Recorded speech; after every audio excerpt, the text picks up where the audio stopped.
এ তো বিয়ে বিয়ে কি। আর আমি শুনছি বয়ফ্রেন্ড আর হাজবেন্ড হওয়ার পর তাদের জীবনের প্রেম থাকে না। শোনো কতুরি, তুমি এটা ভুল রিপোর্ট করছো।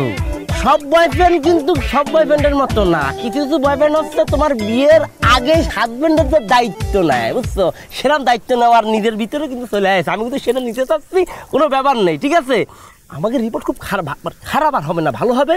আমি এখন যেমন রোমান্টিক আসছি, তোমার বিয়ের পরও কিন্তু আমি সেরকম রোমান্টিক।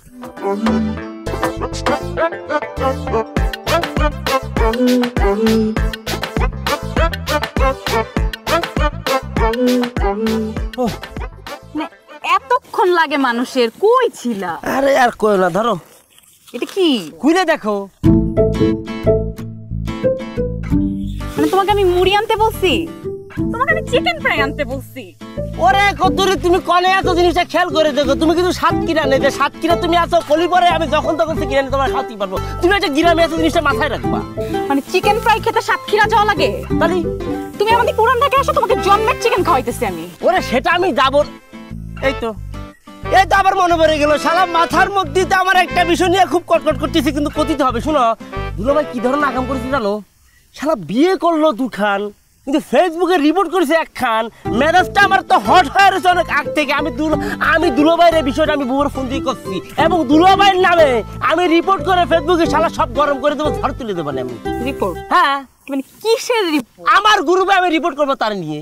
তোমার আবার গ্রুপও আছে? হ্যাঁ। কি নাম? ওই যে শালা ধরে করে দে রিপোর্ট। এটা হচ্ছে আমার গ্রুপে না, গ্রুপে আমি জানি না, একবার রিপোর্ট করে শালা তো ভাইরাল হয়ে যায়।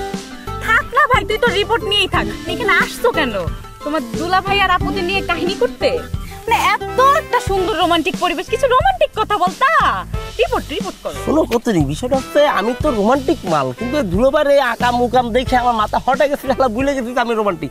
ব্যাপার নেই তো, রোমান্টিকটা আমরা করবো, এবং সেটা বৈধভাবে করবো। আমি তোমাকে নিয়ে বিয়ের সাথে একটা প্ল্যান করতেছি, বিয়েটা করে ফেলি, রোমান্টিকের ভরপুর আর ভরপুর। বিয়ের না তো লাফাইতেছো কেন? এই তুমি প্রেম করছো কয়দিন? প্রেমের বয়স কয়দিন তোমার? শোনো কতদিন হচ্ছে প্রেম করতেছি বয়স তোমার? যদি আমি প্রপোজাল থেকে আজকে হিসাব করি তাহলে 1 2 3 4 5 6 7 দিন।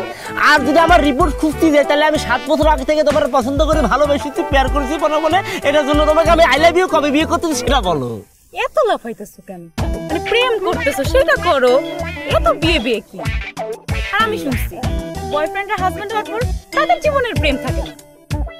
শোনো কতুরি, তুমি এটা ভুল রিপোর্ট করছো। সব বয়ফ্রেন্ড কিন্তু সব বয়ফ্রেন্ডের মতো না। কিছু কিছু বয়ফ্রেন্ড হচ্ছে তোমার বিয়ের আগে হাজবেন্ডের যে দায়িত্ব নেয়, বুঝছো, সেরকম দায়িত্ব নেওয়ার নিজের ভিতরে কিন্তু চলে আসে। আমি কিন্তু সেটা নিতে চাচ্ছি, কোনো ব্যাপার নেই, ঠিক আছে। আমাকে রিপোর্ট খুব খারাপ আর হবে না, ভালো হবে। আমি এখন যেমন রোমান্টিক আসছি, তোমার বিয়ের পরও কিন্তু আমি সেরকম রোমান্টিক। সমস্যা নেই, মানে গাছে কাটাল গোপেতে। চলো মরি সব। তুমি এখান থেকে যাও।